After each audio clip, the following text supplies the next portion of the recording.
The American dream.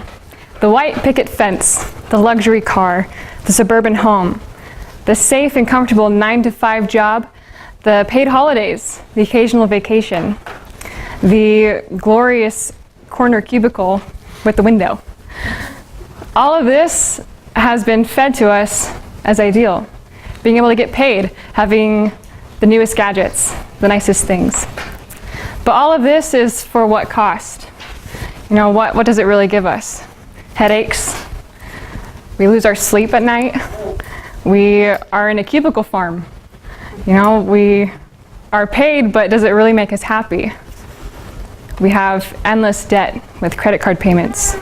Retirement at maybe 65 years old, maybe 67, 72, 75. Maybe we die before we even get to retire.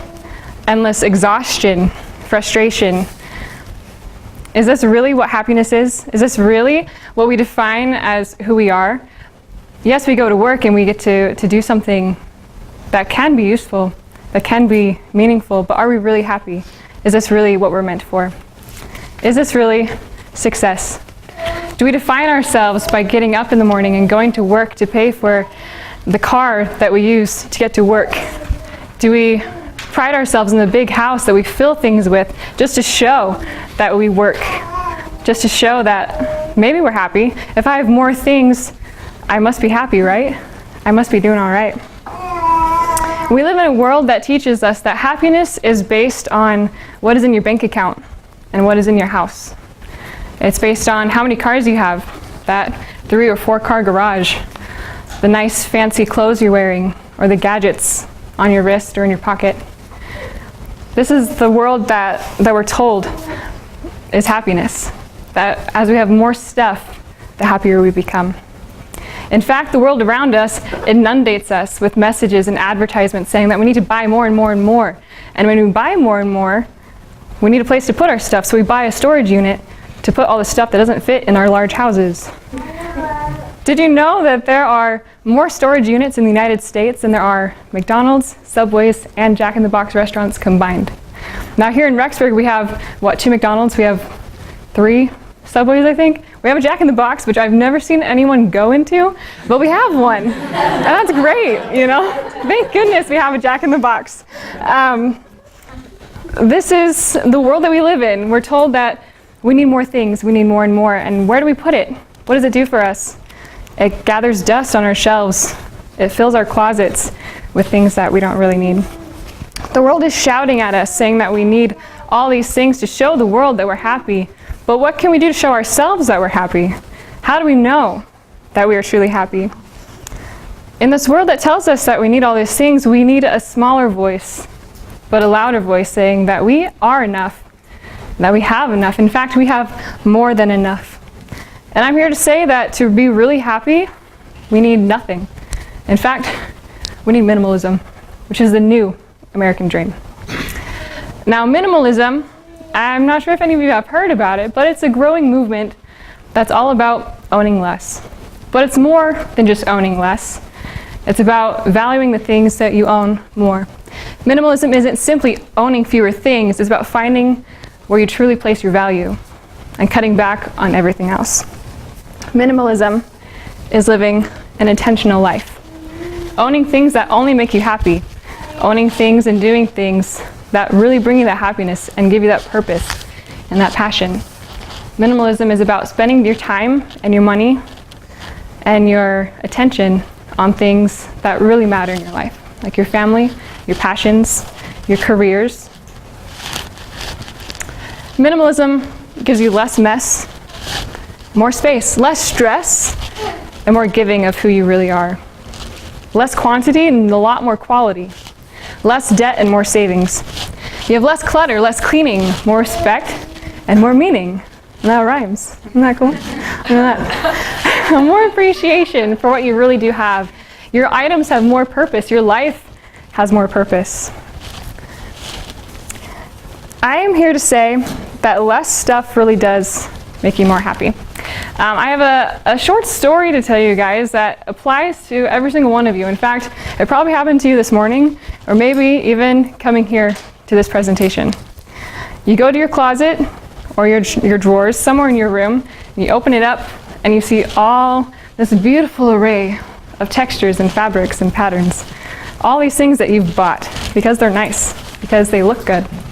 And as you're going through it, like throwing your fingers through it, you say to yourself, oh my gosh, I have nothing to wear. I have absolutely nothing that I care about in this closet. And as you're going saying, oh, I have nothing at all, you find this one shirt that you bought maybe a couple months ago, a couple years ago. You bought it because everyone else had it.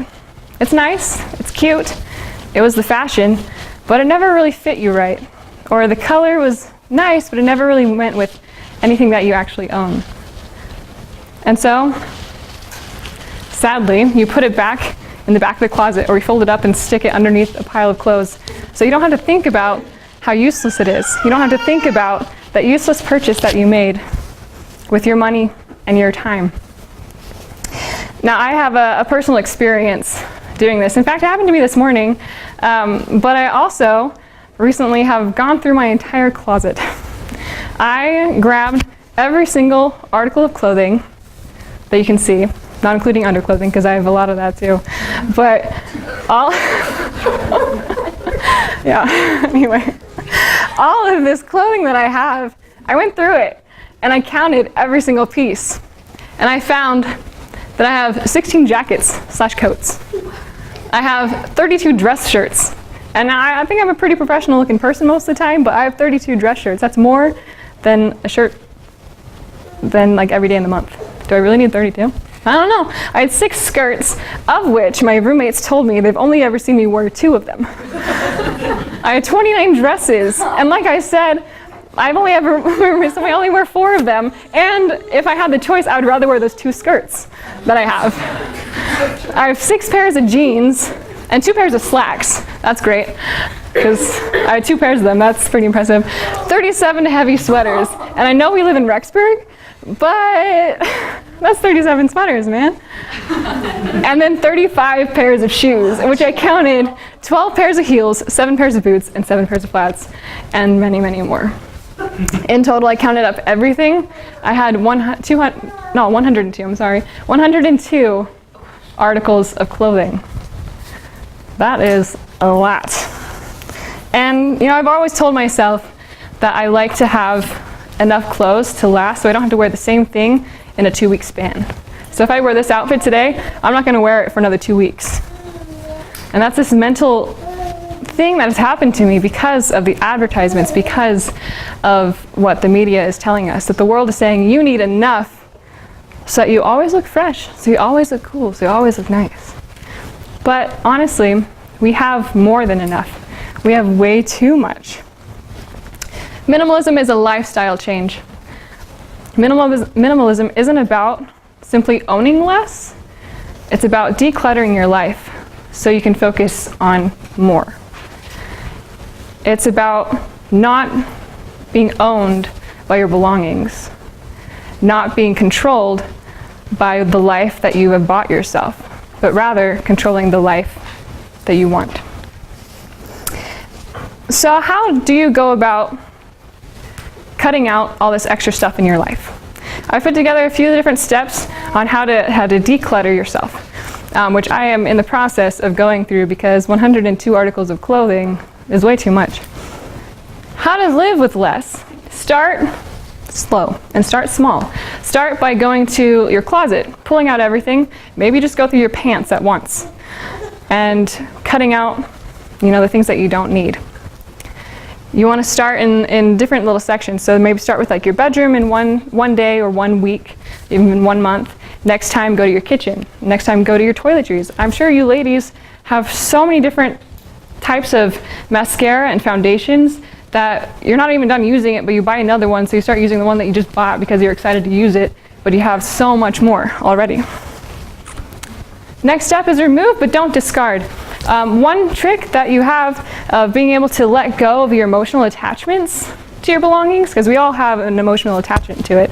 If I told you to clear out all of your clothes right now, you'd probably have a really, really rough time doing that.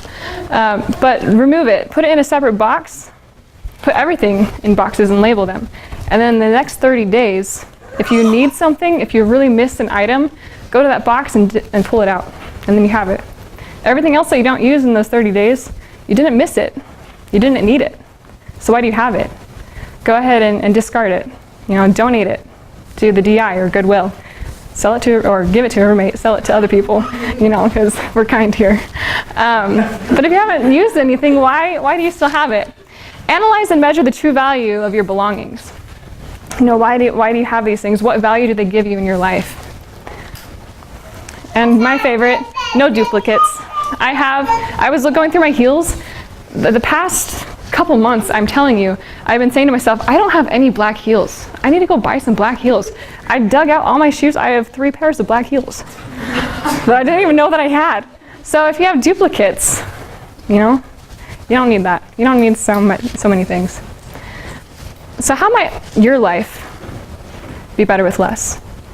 My life, I can see myself not being encumbered with all this clutter. My roommate is right here. She can vouch. Our room is a mess on my side because I have too many things. I have too much stuff. And living with less allows you to have more free time. More free time in the morning getting ready. More time to spend with your roommates or with your friends. More time to talk to your family because you're not cleaning all the time, And more time to really appreciate, the time that you have and the things that you do have. So I like to think, how is your life different with less? So why go minimal? Minimal seems like a pretty extreme lifestyle. Some people in the world, they get rid of everything. There's documentaries about people who only live with 35 items in their whole life. A toothbrush, a hairbrush, a couple pairs of clothes, some shoes, and a duffel bag. That's really, really minimal. Some people move into things called tiny homes that has a very, very small square footage, like maybe even just this section of this room would be their entire house, and it has everything that they need in it. That's extreme. Your life doesn't need to be that extreme, but I can promise you that going minimal will improve your life. It will improve the way that you treat your belongings, the way you treat your roommates and your family. So why go minimal? Minimal is not that hard. Minimal is not that extreme. It will bless you. And going minimal is important because the best things in life really aren't things at all. Thank you.